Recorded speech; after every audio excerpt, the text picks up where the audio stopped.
मित्रों नमस्कार।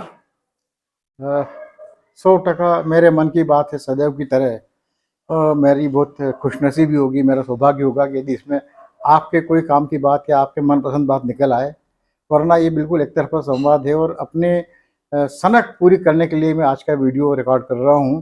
और जैसा कि मैं बार बार कहता जाता हूँ, कुछ भी कहने से पहले मेहरबानी करके मेरा चैनल ज़रूर सब्सक्राइब कर लीजिएगा, इस वीडियो को लाइक कीजिएगा, साझा कीजिएगा और टिप्पणी कीजिएगा, बताइएगा कि मेरी ये फुर्सत या चिंतन मेरा आपको कैसा लगता है। दोस्तों, मैं लंबे समय से चैनल और अखबारों और चैनलों से बहुत दूर हूँ और अखबार में कुल दो जानकारियाँ देखता हूँ, इसलिए पन्ने पलटता हूँ। पहली बात तो ये है कि कोई उठावना शौक समाचार क्या है, और दूसरा है कि आज कहीं मेरे मोहल्ले में बिजली तो बंद नहीं है। वैसे इन दिनों कुछ यूट्यूब चैनल देखने को मिल जाती हैं, कभी कभी आगे रख के भी देख लेता हूँ, लेकिन बहुत जल्दी बंद कर देनी पड़ती हैं। इनके शीर्षक बहुत ही अतिवादी, मसालेदार और उकसाने वाले होते हैं। कुछ चैनल तो मान लो अपने दर्शकों को मूर्ख बनाने और धोखा देने की होड़ कर रहे हैं। उनके थंबनेल में जो बताया जाता है, दावा किया जाता है, वो पूरे वीडियो में कहीं होता ही नहीं है। कुछ चैनलों के एंकर इस तरह से चीखते हैं मानो वे अपने दर्शकों श्रोताओं को या तो बहरा मानते हैं या उन्हें बहरा बनाकर ही मानेंगे। और भाषा के मामले में तो शायद ही कोई चैनल आकर्षित आश्वस्त करती हो। भाषा पर ध्यान देना, सतर्कता बरतना करना वहाँ बिल्कुल जरूरी नहीं समझा जा रहा है। भाषा, शब्दावली, वाक्य रचना जैसी बातें उनकी चिंता सूची में मुझे कहीं अनुभव नहीं होती है। इसलिए यूट्यूब चैनलों से मेरी यारी दोस्ती नहीं हो पाती है। लेकिन आज मैं एक यूट्यूब चैनल की तारीफ करने के लिए वीडियो बना रहा हूँ, या कहिए कि अपनी एक आदत या कि सनक के चलते कह रहा हूँ। मेरा सोचना है, या कहिए मेरा अपना निष्कर्ष है कि हम अच्छी बातों, अच्छे कामों की चर्चा नहीं करते और बुरी बातों की चर्चा करने में देर बिल्कुल नहीं करते। इसीलिए हमें हमारे आसपास अच्छी बातें कम सुनाई दिखाई देती हैं और बुरी बातें ज़्यादा। मेरी सुनिश्चित धारणा ये भी है कि यदि हम अच्छी बातों की चर्चा करें तो बुरी बातों को जगह नहीं मिलेगी। लेकिन अच्छी बातों की चर्चा करना और उनकी प्रशंसा करना हमारी फितरत में ही नहीं है। और प्रशंसा करने में तो हमें ऐसा लगता है कि हम छोटे हो जाएंगे, हमारी हटी हो जाएगी। अपनी इन्हीं धारणा और मनोदशा के कारण मैं जहाँ कोई भी अच्छी बात मुझे नज़र आती है, उल्लेखनीय बात नज़र आती है, तो उसकी चर्चा करने की कोशिश करता हूँ ताकि उतनी देर तक कोई बुरी बात सामने आने से बचे। आज का ये वीडियो मेरी ऐसी कोशिश है। लेकिन मेरी बात सुनते हुए ध्यान रखिएगा कि मेरा मुद्दा केवल इस वीडियो चैनल की भाषा और भाषा में साहित्यिकता पर है। इनकी प्रस्तुतियों और विषय वस्तु पर आप मेरी कोई टिप्पणी मत समझिएगा मेरी आज की बात को। साथ वाला चित्र देखिए, ये है श्री आशीष चित्रांशी। मैं न तो इन्हें जानता हूँ, न ही इनके बारे में कुछ जानता आता पता है, और न ही ये मुझे जानते हैं। इनकी चैनल का नाम है न्यूज़ लॉन्चर, जैसा कि चित्रांशी जी के पीछे आप देख रहे होंगे। और मैं इनकी चैनल के बारे में भी कुछ नहीं जानता। कल एक मित्र के यहाँ पर इनका एक वीडियो देखना पड़ा। वो वीडियो शायद 8-10 दिन पुराना था। तो मोदी जी और अंबानी की दोस्ती और रिश्तों पे बात हो रही थी उस वीडियो में। वीडियो में कोई नेता नहीं था, कोई एक पत्रकार इनसे बात कर रहे थे। वीडियो देखते सुनते अचानक ही मेरा ध्यान आशीष जी की भाषा और कहन, नरेशन पर गया। जब ध्यान गया तो फिर पूरा ध्यान इन्हीं बातों पर बना रह गया। मुझे मज़ा आ गया, तबीयत खुश हो गई।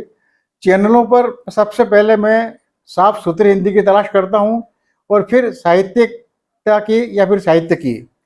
आशीष जी की भाषा में मुझे ये दोनों बातें मिली और मैं उछल पड़ा। आशीष जी की भाषा चुटीली और रेजमाल की रगड़ाई ली हुई होती है। विषय की भूमिका जब बनाते हैं तो लगता है कोई ललित निबंध पढ़ रहे हों। और बात इनकी जो खूबी है कि सीधे सीधे बात नहीं करते हैं। मुझे लगता है ये भी मेरी तरह एबले हैं। सीधे सीधे बात नहीं करते, घुमा फिरा के बात करते हैं और कुछ इस तरह से मानो सामने वाले की पीठ पर ढोल ढोल टिकाते हुए बातें कर रहे हों। सुनते सुनते मुझे लगा कि इनकी आत्मा में यकीनन कोई व्यंग्यकार प्रवेश करके बैठा हुआ है। जिस तरह स्कूली दिनों में हमें जमा जमा कर सुंदर लेखन कराया जाता था ताकि हमारी लिखावट नहीं बिगड़े, उसी तरह आशीष जी जमा जमा कर बोलते हुए नजर आए मुझे। और इनको सुनते हुए मुझे मेरे मनासा वाला मेरा एक दोस्त जो वकील है, कैलाश पाटीदार कबीर, वो मुझे बहुत याद आगे आने लगा। वो भी इसी तरह से जमा जमा के, धीरे धीरे जमा जमा के बोलता है। और जिस तरह से शतरंज का कोई माहिर खिलाड़ी अगली चाल में अपनी अगली छठवीं चाल की बिसात बिछाता है, आशीष जी भी कुछ इसी तरह अपनी अगली तीसरी चौथी बात की पेशबंदी करते हुए पहली बात में लगते हैं। चर्चाओं के दौरान जब साथी पत्रकार ने प्रधानमंत्री को झूठा कहा तो आशीष जी ने उन्हें टोका, आप गलत कह रहे हैं, मोदी जी बिल्कुल भी झूठ नहीं बोलते हैं। सुनकर साथी पत्रकार भी चौंके और मैं भी चौंका। आशीष जी ने बहुत शांत मुद्रा में संयत भाव से जिसे कहिए कि मुद्रा विहीन मुद्रा में कहा, लोगों ने मोदी जी को बेकारी बदनाम कर रखा है, वे बिल्कुल ही झूठ नहीं बोलते। उन्होंने किसानों की आय दुगनी करने का वादा किया था, दुगनी तो बहुत पीछे रह गई, मोदी जी ने किसान की आय 500 गुना कर दी। सुनकर एक बार फिर वो पत्रकार महोदय भी चौंके और मैं भी चौंका। आशीष जी ने समझाया, हम सबका घर का कोई ना कोई घरेलू नाम होता है, राजू, बबलू, पिंटू, मुन्ना जैसा। आशीष जी ने आगे कहा, मुझे लगता है अडानी का घर का नाम कभी किसान रहा होगा, इसीलिए मोदी हरदम हर पल किसान की चिंता करते हैं, किसान की भलाई की सोचते रहते हैं, इसीलिए उन्होंने किसान की आय 500 गुना कर दी। और फिर पूछा आशीष जी ने, अब बताइए भला मोदी जी झूठ बोलते हैं? सुनकर मेरी हंसी छूट गई, खूब जोर से हंसी छूटी और उनके पत्रकार साथी भी हो करके हंसने लगे और हंसते रहे। न मेरी हंसी रुक रही थी, न उन पत्रकार जी की, और आशीष जी थे कि मुद्रा विहीन मुद्रा बना के बिल्कुल मासूम बन के बैठे हुए थे। आशीष जी ने मुझे अपने हायर सेकेंडरी स्कूल के दिन याद दिला दिए। तब हिंदी व्याकरण में अलंकार पढ़ाए गए थे, उन्हीं में एक अलंकार था व्याज निंदा। ब्याज नहीं, व्याज, आधा व, व्याज यानी छल कपट धोखा। इस अलंकार का उपयोग करते इसकी खूबी ये, सुंदरता ये है कि जब ऐसी बात कही जाती है तो लगता है कि उसकी प्रशंसा की जा रही सामने वाले की, लेकिन वास्तव में होती उसकी निंदा होती, उसकी बुराई होती है।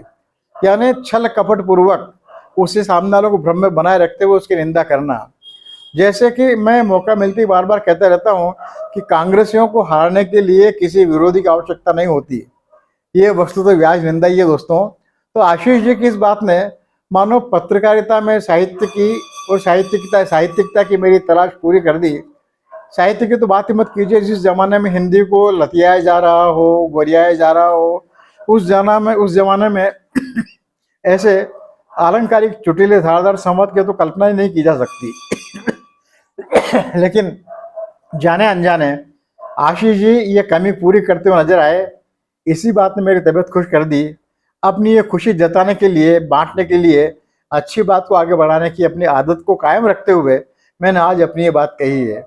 आपको आज की मेरी बात कैसी लगी ज़रूर बताइएगा, ताकि मुझे मालूम पड़े कि मैं आप पे कितना अत्याचार कर रहा हूँ। बहुत बहुत धन्यवाद, नमस्कार। अपनी कृपा बनाए रखिएगा, मेरा चैनल सब्सक्राइब करते रहिएगा, करवाते रहिएगा। सदैव की तरह आपका कृपाकांक्षी मैं विष्णु बैरागी।